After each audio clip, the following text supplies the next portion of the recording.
우리가 험난한 이 세상을 살아가는 동안에 같은 마음으로 하나님의 언약을 붙들고 함께 교제를 나누고 순종하면서 하나님의 인재를 경험하고 그렇게 믿음의 공동체로 서가는 것, 이것은 모든 성도들에게 있어서 아주 중요한 일일 것입니다.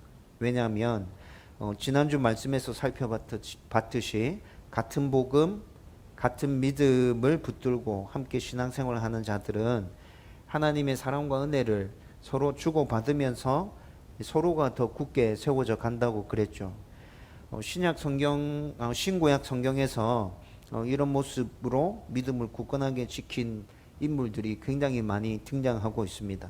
간단하게 예를 들어보면 구약에서는 다니엘과 그의 세 친구들, 그리고 또 바벨론의 포로로 잡혀가서 70년의 세월을 보내면서 철저히 자기들의 죄를 회개하고 또 기회가 왔을 때 하나님의 구속사를 이어가기 위해서 남은 자로 주저함없이 예루살렘으로 다시 귀환해 온 자들, 이런 자들이 대표적인 예가 될 수 있을 겁니다.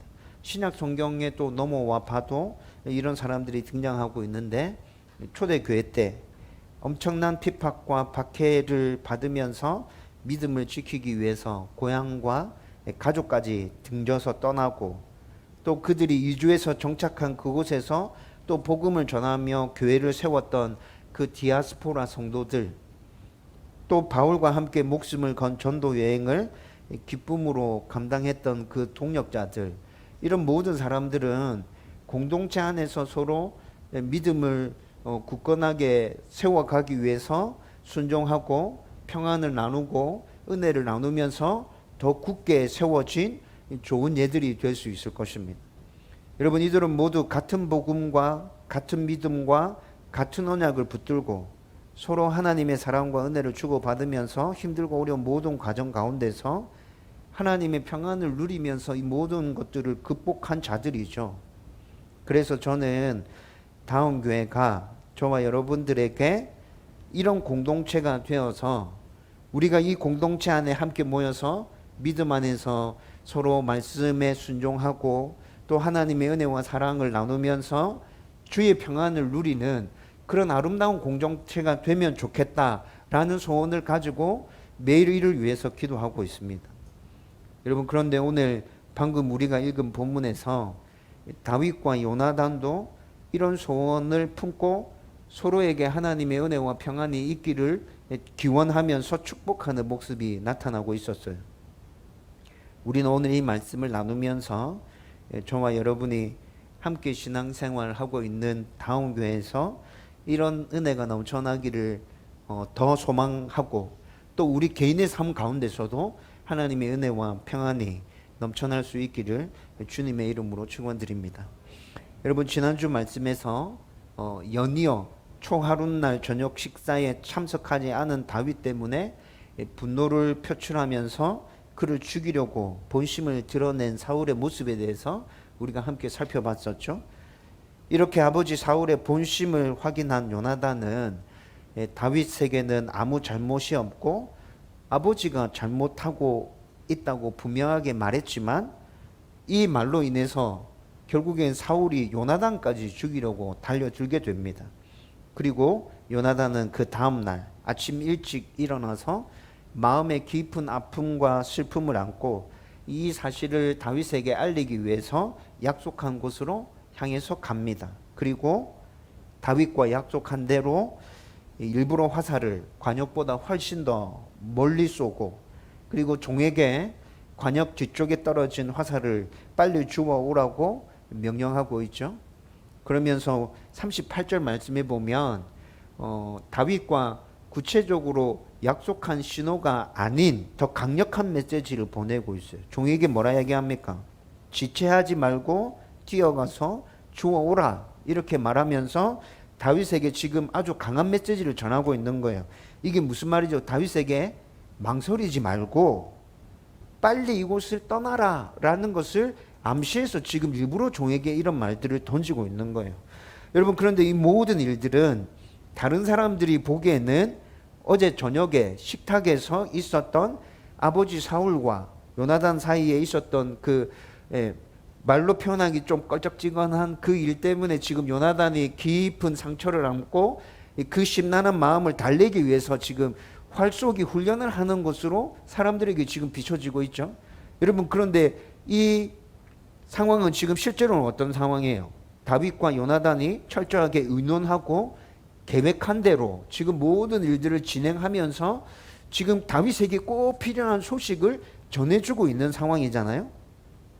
여러분, 이렇게 비보를 전하고 난 다음에 40절에서 42절의 말씀을 보면 요나단은 지금 다윗과 헤어지면 언제 다시 만날지 기약할 수 없다는 것을 너무 잘 알고 있습니다. 그래서 자기의 종을 먼저 궁으로 돌려보내고 다윗과 마지막 작별 인사를 나누려고 하는 것 같아요. 여러분, 저는 늘 이 부분에서 성경을 읽을 때마다 굉장히 궁금한 게 있었어요. 잘 이해가 되지 않았어요. 도대체 이게 지금 어떤 상황을 얘기하고 있는 건지 이런 생각이 들었는데, 그게 뭐냐면 종을 떠나보내고 난 다음에 이렇게 만날 거면 왜 화살을 쏘고 암호를 정해서 이 중요한 소식을 전하려고 했을까? 그냥 은밀한 중에 서로 만나서 그냥 이걸 전해도 되는데 라는 생각이 계속 들었거든요. 직접 만났다는 얘기인가? 아니면 이렇게 멀리 떨어져 있는 상황에서 그냥 이렇게 인사하고 그냥 막 이렇게 한 건가? 이런 생각들이 계속 머릿속에 맴돌고 있었어요. 근데 역시나 오늘 말씀을 준비하면서 이 본문을 읽었는데 똑같은 생각이 또 드는 거예요. 그래서 여러 참고 문헌들, 주석들을 다 찾아서 뒤져봤는데 명확하게 이것과 관련해서 답을 딱 제시해 주는 게 없더라고요. 제가 이 모든 상황들을 추측하고 생각해서 그것들을 정리해서 이런 결론에 이르게 되었습니다. 이건 그냥 제 추측입니다. 사울이 다윗을 죽이려는 마음을 분명하게 확인하고 난 후에 우정과 신앙에서 서로 의지하면서 절친한 친구로 힘이 되었던 다윗과 요나단이 이제 이렇게 헤어지면 진짜 언제 다시 만날지 기약할 수 없는 상황이잖아요. 그래서 은밀하게 이 소식을 전하고 각자 이제 가야 될 길을 가야 되는 상황인데 위험을 무릅쓰고라도 마지막으로 얼굴을 마주하고 작별 인사를 하고 싶었구나. 저는 이런 생각으로 정리를 했어요. 그래서 다윗과 요나단 모두에게 이런 마음이 있었고, 요나단이 먼저 종을 궁으로 돌려보냈죠. 그리고 오늘 우리가 읽었던 말씀에 보면 요나단이 종을 궁으로 돌려보냈을 때 다윗도 숨은 곳에서 나와서 이제 요나단에게 절하면서 서로 만나서 이제 작별 인사를 주고받는 모습이 나타나는 거죠. 41절 말씀을 보면 다윗이 숨어 있던 곳에서 나와서 요나단에게 3번 절한 후에 서로 입 맞추고 펑펑 울었다고 성경이 그렇게 기록하고 있습니다. 여기서 3번 절했다는 것은 왕이나 왕자에게 신하가 최고의 예를 갖추는 것을 뜻하는 것인데, 다윗과 요나단의 경우에는 그가 왕자이기 때문에 예를 갖추고 있다는 것보다는 자신을 돌봐주고 챙겨주는 것이 너무 감사해서 왕자의 신분을 떠나서 정말 좋은 친구에게 최고의 예를 갖추고 있다라고 설명할 수 있죠. 다윗의 이런 모습이 충분히 이해가 되는 것은, 여러분 지금 세상적인 관점에서 생각해 보면 요나단은 아버지를 배반하고 자신의 대적인 다윗의 손을 잡은 것입니다. 그리고 이것뿐만이 아니라 지금 요나단은 현 시점에서 왕자인 거잖아요. 다윗에게 꿀릴 게 있어요, 없어요? 다윗과 비교해 봐도 다윗에게 뒤질 만한 위치가 아니죠. 지위와 신분과 힘과 부와 명성 이런 것들 다 따져봐도 요나단이 다윗에게 이렇게 할 필요까지 없을 것 같아요. 그런데도 다윗에게 먼저 손 내민 사람이 누굽니까? 요나단이에요. 찐 우정으로 생명을 건 언약을 맺자고 제안한 쪽도 요나단이었습니다. 아버지를 배반하면서까지 자신의 자리를 차지할 다윗을 돕는 것은 요나단이 진짜 다윗을 친한 친구로 생각하고 있다는 것을 충분히 보여주는 증거가 되죠.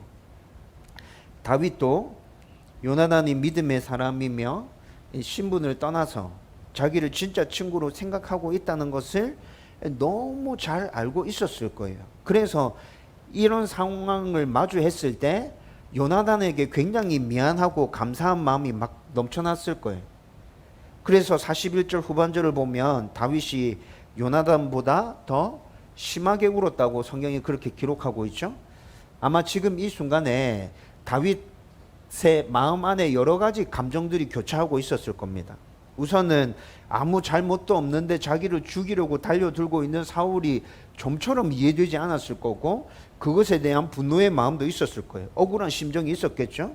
그리고 또 반역자로 낙인 찍혀서 이제 이렇게 도망자의 신세로 도망다니기 시작하면 다윗 한 명만 지금 힘들고 어려운 상황에 처하는 것이 아니라 다윗의 가족들 모두 다 힘들고 어려운 상황으로 나락으로 떨어지는 거잖아요.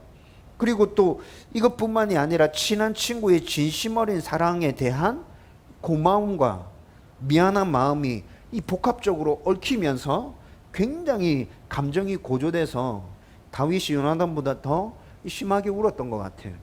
이렇게 서로 아주 진한 작별 인사를 나누고 난 다음에 이제 진짜 각자 가야 될 길을 떠나갑니다. 그런데 42절 말씀을 읽어보면 아주 의미심장한 말씀이 등장합니다. 42절 말씀에서 우리가 중요하게 포커스를 집중해서 살펴봐야 될 게 요나단이 다윗에게 하나님의 평안을 선언하고 있다는 것입니다. 여러분 2주 전에 주일 말씀을 나누면서 복음에서 비롯되는 하나님의 은혜와 평안에 대해서 함께 말씀을 나누었는데, 그때 유대인들에게 있어서 이 평안이 무엇을 의미하는지에 대해서 제가 충분히 설명해 드렸습니다. 여러분 유대인들은 애굽에서 큰 민족을 이루고 난 후에 또 가나안 땅에 정착하고 이스라엘이라는 왕정의 나라가 세워지고 예수님이 이 땅에 오셔서 공생의 삶을 사시고 또 복음이 온 세계로 이렇게 뻗쳐 나갈 때까지 여전히 강대국의 틈바구니 안에서 온전한 평화를 누리지 못하는 이 약소국의 삶을 계속 살고 있었어요. 그래서 유대인들에게 하나님의 평안은 정말 중요한 주제였고 이들이 갈망하는 복 중의 복이었어요. 이런 의미에서 작별 인사를 나누면서 끝부분에서 요나단이 다윗에게 진심으로 하나님의 평안이 그의 삶 가운데 넘쳐나기를 기원하는 말이 지금 42절에서 등장한 거예요. 그런데 여러분, 그런데 지금 이 상황이 왜 펼쳐졌는지에 대해서 한번 생각해 보십시오. 이 상황이 왜 펼쳐졌는지에 대해서 생각해 보면 요나단이 다윗에게 평안을 기원하고 있는 건 좀 우습지 않아요? 여러분, 지금 이 상황이 왜 펼쳐진 거죠? 다윗의 평안을 제일 심각하게 흔들고 있는 사람이 누구입니까? 요나단의 아버지 사울이죠. 그렇죠? 요나단의 아버지 사울이 지금 다윗의 평안을 제일 심각하게 흔들고 있다고요. 여러분, 사울만 멈추면 다윗은 평안을 누릴 이유가 전혀 없어요. 사울만 멈추면 다윗 가운데 평안이 넘쳐. 그런데 사울 하나 때문에 지금 다윗의 모든 평안이 다 무너진 거예요. 요나단이 이걸 몰라요? 요나단이 알죠. 자기 아버지 사울 때문에 다윗의 모든 평안이 다 무너졌다는 걸 알아요. 여러분, 그러면 이런 상황이라면 마지막으로 작별 인사를 할 때 평안을 기원하는 말을 꺼낼 수 있을까요? 저는 미안해서라도 못할 것 같아요. 여러분, 이런 상황에서 요나단이 다윗을 진짜 친구로 생각하고 적절한 축복의 말을 꺼낸다면 어떻게 얘기할 수 있을까요? 미안하다고 얘기하는 게 제일 좋을 것 같아. 우리 아버지 때문에 네가 이렇게 돼서 내가 진짜 미안하다. 내가 뭐라 할 말이 없다. 내가 진짜 면목이 없다. 여러분, 이렇게 말하는 게 지금 이 작별 상황에서 적절한 인사 아닌가요? 그리고 더 나아가면 걱정하지 마라. 내가 어떻게 했든지 우리 아버지 설득해서 다시는 니를 쫓지 않도록 할게. 그러니까 너 걱정하지 마. 이렇게 말해야 뭔가 적절하다는 생각이 드는데 요나단이 다윗에게 평안을 기원해? 좀 이상하다는 생각이 든다는 거죠. 여러분, 그런데 왜 요나단은 지금 이 장면에서 굳이 평안이라는 단어를 언급하면서 다윗에게 하나님의 평안을 기원하고 있는 것일까요? 여러분, 이유가 있겠죠? 요나단이 기원한 평안은 42절의 말씀을 다 읽어보면 사무엘상, 우리가 나누었던 말씀인데 사무엘상 20장 12절에서 17절까지 나타나는 말씀, 거기서 두 사람이 맺었던 그 언약과 관련해서 그 언약 가운데 하나님이 계시기에 아무것도 염려하고 근심하지 마라, 하나님이 너를 평안 가운데 지켜주실 거야 라는 의미에서 선언하고 있는 평안이에요. 여러분, 12절에서 17절까지의 말씀을 다시 간단하게 살펴보면 요나단은 하나님께서 아버지 사울 왕의 뒤를 이어서 이스라엘의 왕으로 정한 사람이 다윗이라는 것을 이미 알고 있었습니다. 그리고 아버지가 지금 당장은 당신의 왕위를 지키기 위해서, 또 이후에는 자기에게 그 왕위를 물려주기 위해서 죄 없는 다윗을 죽이려고 달려들고 있다는 것도 요나단이 알고 있었어요. 그래서 사울이 다윗을 죽이려고 쫓을 때, 또 그런 계획을 세울 때, 만약에 내가 그 계획을 미리 알게 된다면 내가 이를 정확하게 너한테 알려줄게. 만약에 이 계획을 알고 난 이후에도 내가 너한테 알려주지 않는다면 하나님께서 나에게 벌하시고 벌하시기를 원한다. 이렇게 저주의 맹세까지 하면서 언약을 맺습니다. 그리고 또 요나단이 다윗에게 또 이 언약을 함께 맺을 것을 요구하면서 뭐라고 요구하죠? 너가 왕위에 오르고 난 다음에 내 집안과 나의 후손들을 너가 챙겨주면 좋겠다. 근데 만약에 너가 이를 실행하지 않는다면 너의 대적들이 일어나서 너를 치게 될 거야.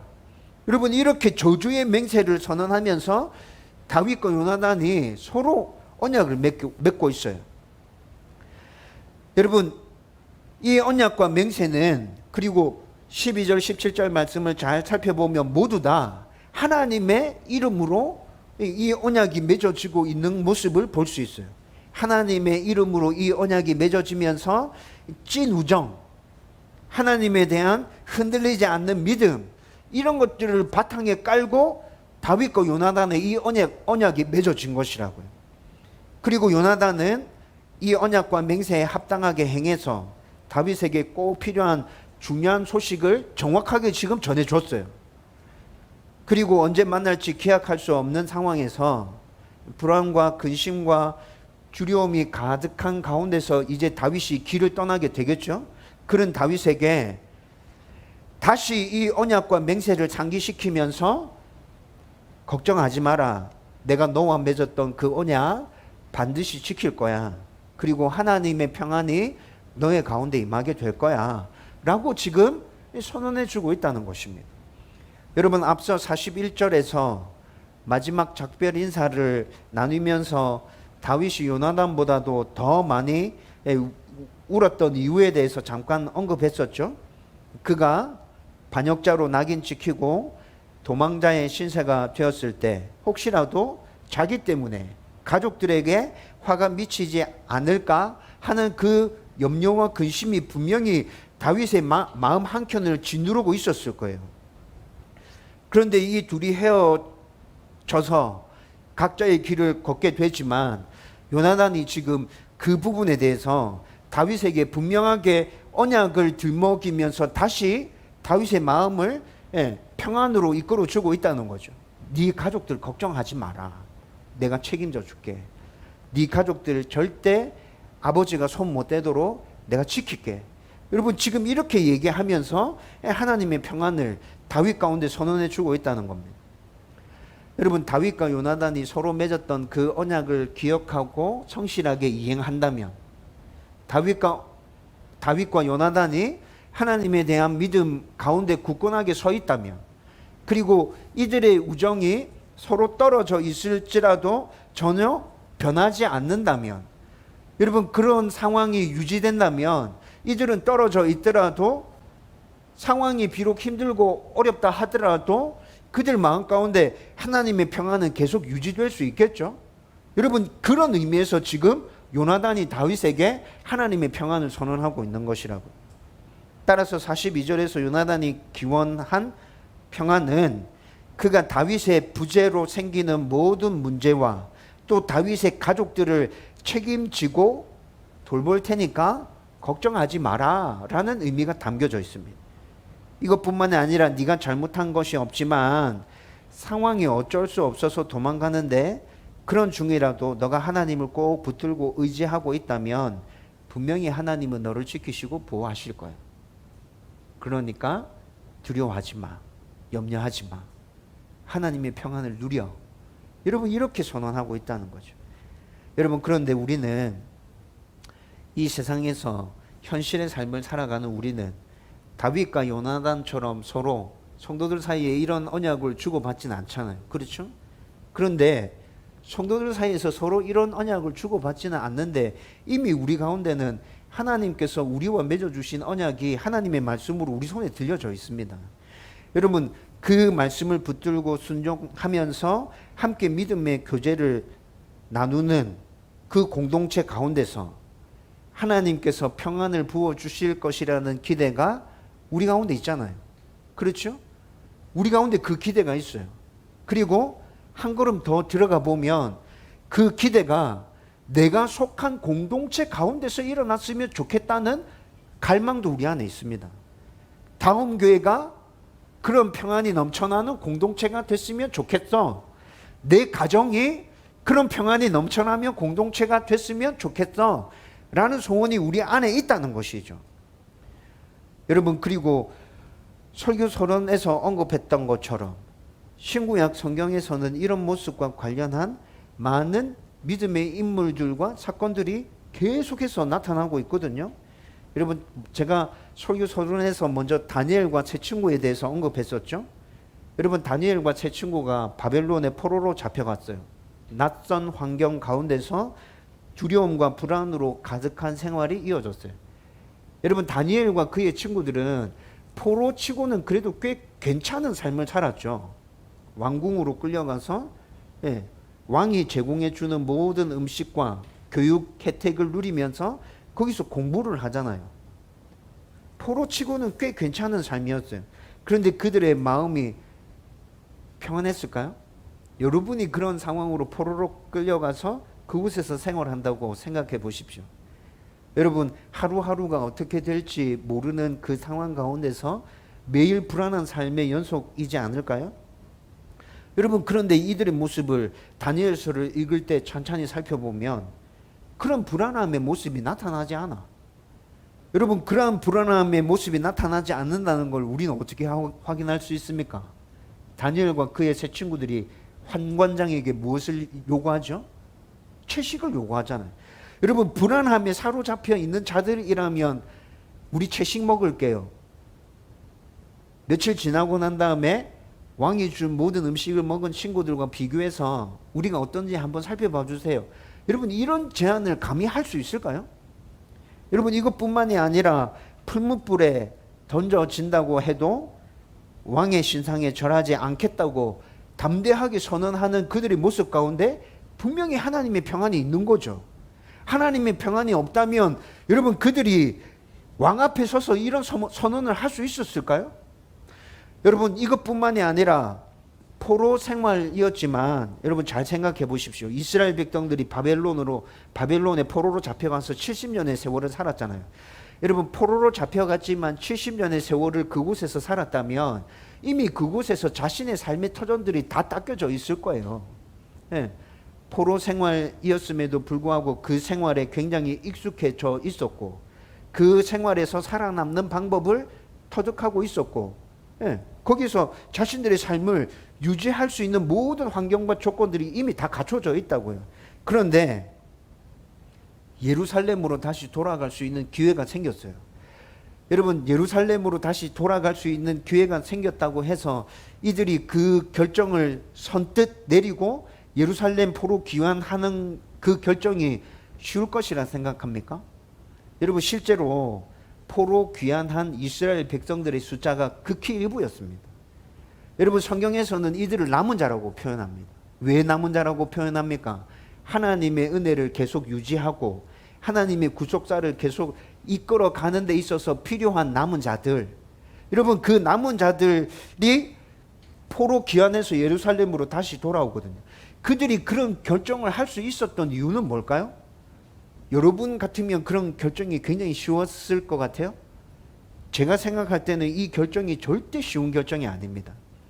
여러분, 이들이 이렇게 결정할 수 있었던 이유는 그들 가운데 하나님의 평안이 있었기 때문이에요. 자신들이 무엇을 잘못했는지, 왜 지금 포로로 끌려와서 이 고생을 하고 있는지 그들은 철저하게 하나님 앞에서 회개하면서 자신들의 모습을 돌아봤어요. 그러면서 그들 가운데 임한 하나님의 평안이 있었다고요. 그리고 다시 예루살렘으로 돌아가서 하나님을 온전하게 예배하고 하나님을 제대로 섬길 날에 대해서 기대하고 있는 거예요. 그런 가운데 새로운 기회가 왔어.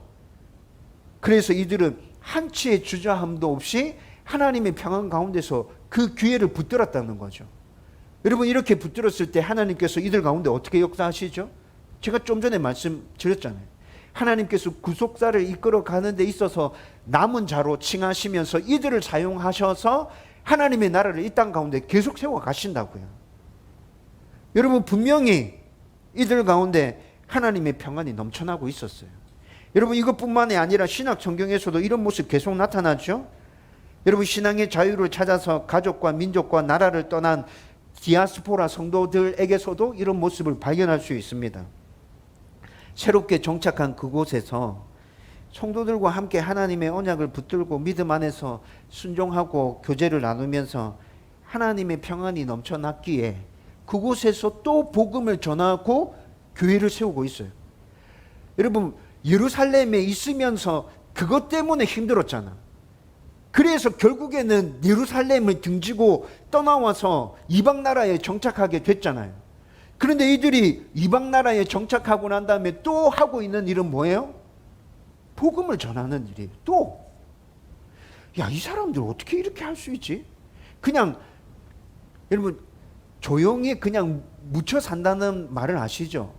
여러분, 이런 일들을 이미 한번 겪은 사람이라면 그냥 조용히 묻혀 살고 싶지 않을까요? 비록 내가 신앙을 지키고 싶어서 가족을 등지고 떠나왔지만 내가 이곳에서까지 예루살렘에서처럼 그렇게 하고 싶진 않아. 그냥 조용히 이곳에서 지내면서 그냥 내 신앙을 지키고 싶어. 여러분, 이게 대부분의 사람들의 심리겠죠?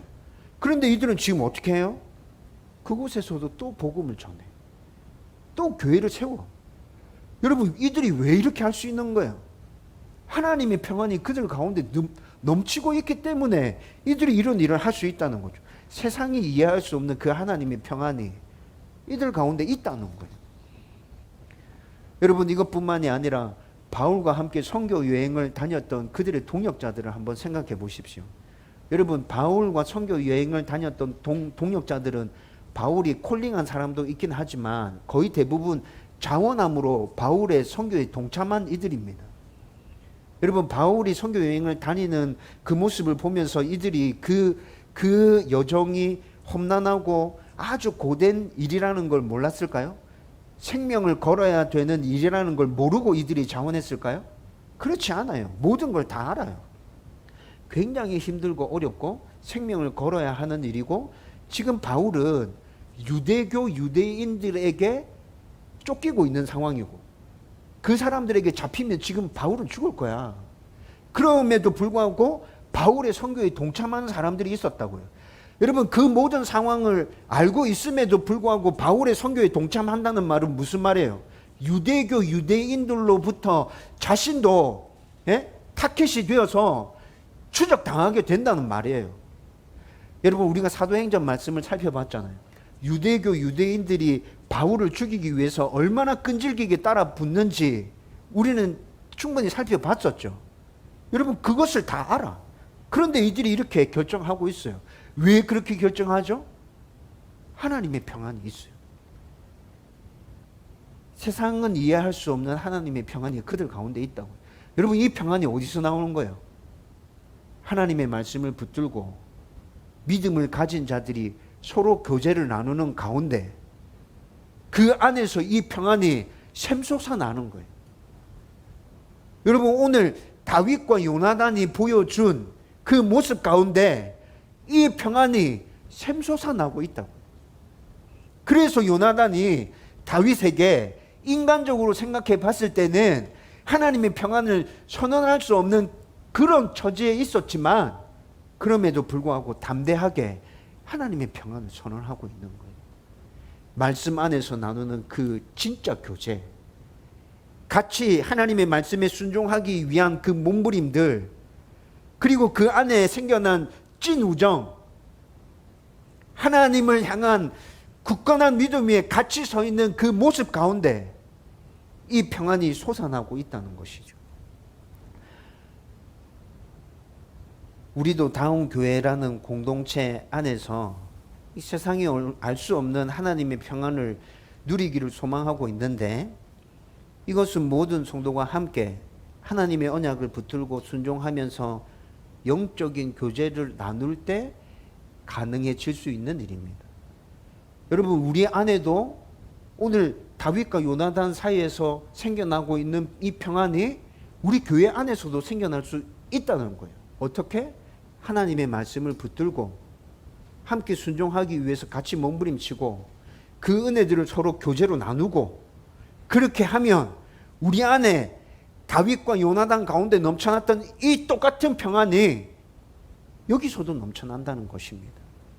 각자 자라온 환경이 다르고 생각이 다르고 삶의 터전이 다르고 믿음의 수준이 다르고 성격이 다르고 나이와 성별이 달라도 우리가 믿는 하나님은 한 분이시고 우리에게 은혜 베푸시는 그 하나님도 한 분이시고 우리 안에 내주에 계시는 성령 하나님도 한 분이시고 우리에게 언약의 말씀으로 허락해 주신 하나님의 말씀은 성경뿐이고, 그래서 이것들을 붙들고 함께 교제를 나누는 사람 가운데 하나님의 평안이 넘쳐나게 된다는 것이죠. 여러분, 저는 진짜 다음 교회 안에서 이런 평안이 흘러 넘쳤으면 좋겠습니다. 여러분, 코로나가 시작되면서 제일 안타까운 상황이 어떤 상황입니까? 교제할 수 없다는 상황. 여러분, 예배만 딱 드리고 그냥 간단하게 인사 나누고 여러분들이 교회 문을 나서는 모습 보면 여러분, 솔직히 목회자로서 마음 한켠이 싸한 느낌이 들 때 정말 많습니다. 여러분, 코로나 시작되기 전에 우리 교회의 모습이 어땠죠? 저녁까지 여기서 먹고 갔던 적 굉장히 많았잖아요. 제가 여러분들 있으라고 붙들어 놓았습니까? 아니요. 여러분들이 그냥 여기 같이 앉아서 교제 나누고 성도들과 이야기 나누는 게 좋아서 그렇게 교제 나누다가 저녁까지 여기서 해결하고 집에 갔던 적이 굉장히 많았잖아요. 여러분, 그 교제가 우리를 하나님의 평안으로 인도한다니까요. 그 교제가 우리를 하나님의 진정한 평안을 누릴 수 있도록 하는 것이라고. 그런데 코로나 때문에 그렇게 되지 못해서 정말 안타까운 마음이 있어요. 언제쯤 그런 교제를 나눌 수 있을까? 여러분, 저는 그날이 하루속히 오기를 정말 간절히 기도하고 있습니다. 여러분, 함께 기대하고 소원했으면 좋겠어요. 하나님의 말씀을 붙들고 순종하기 위해서 몸부림치면서 그 은혜들을 성도들과 함께 이렇게 나눌 때 다윗과 요나단 안에 있었던 그 하나님의 평안이 우리들 가운데서도 넘쳐나는 것이구나. 그 평안이 우리 교회 가운데 진짜 넘쳐 흘렀으면 좋겠다. 저와 여러분들 안에 이 간절한 소망이 넘치기를 주님의 이름으로 축원드립니다. 여러분, 이제 말씀을 정리하려고 합니다. 우리 교회가 시작될 때부터 저는 이런 기도를 했어요. 하나님, 우리 교회 성도든 일 때문에 우리 교회를 찾아오는 사람이든 이곳을 드나드는 모든 사람이 교회 안에 발걸음을 딱 들여놓았을 때 여기에 하나님이 계시다는 것을 알게 해 주십시오. 이 교회의 주인이 하나님이시라는 걸 알게 해 주십시오. 정확하게 하나님을 믿지 않는 사람들은 하나님이 누군지조차도 모르겠죠. 그런데 하나님, 그냥 느낌적으로라도 여기 뭔가 이상한데? 라고 느낄 수 있게 해주세요. 하나님, 저는 진짜 우리 교회 그렇게 됐으면 좋겠어요. 여러분, 이 기도를 계속하고 있었어요. 지금도 이 기도 계속합니다. 택배 물건 이렇게 배달해 주러 오시는 택배 기사분들, 다른 일들로 교회 오시는 분들 다 느낄 수 있었으면 좋겠어. 이 교회 뭔가 이상한데? 좀 느꼈으면 좋겠어요, 진짜. 여러분, 그런데 그런 느낌을 가질 수 있도록 하기 위해서 제일 중요한 건 뭘까요? 저와 여러분들 안에 하나님의 평안이 먼저 흘러 넘쳐야 돼요.